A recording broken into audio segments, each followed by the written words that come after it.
The most insane trade war has officially begun because Canada, Mexico, and China are pissed and have now all announced their own plans on how to retaliate against Trump's tariffs. So what the hell is going on? Well, you see, yesterday, Trump's promised 25% tariffs on Canada and Mexico and 10% on China officially kicked in. What that means is that any goods sent from these countries to the United States will now cost companies 25% more or 10% in China's case. So, for example, if a Canadian business sent a car to the U.S. that cost $50,000 today, U.S. companies will pay a $12,500 tariff at the border.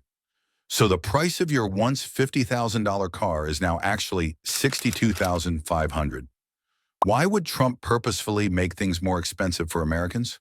Well, two main reasons.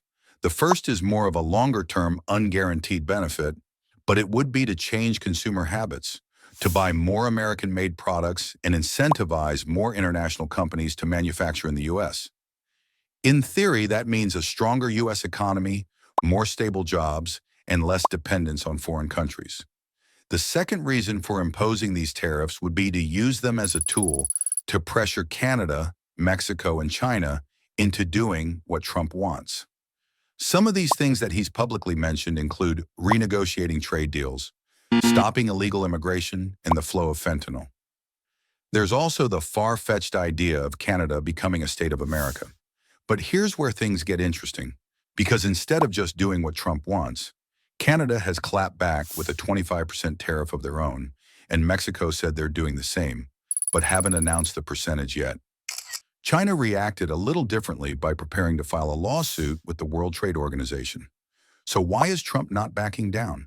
Just listen to this. In 2023, Canada sent 76% of all of their exports to the United States. That accounts for roughly 19% of their entire GDP in 2024. Mexico sent 78% of all of their exports to the United States.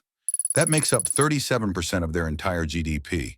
But for America, their exports to both countries combined only make up roughly 2.7% of their entire GDP.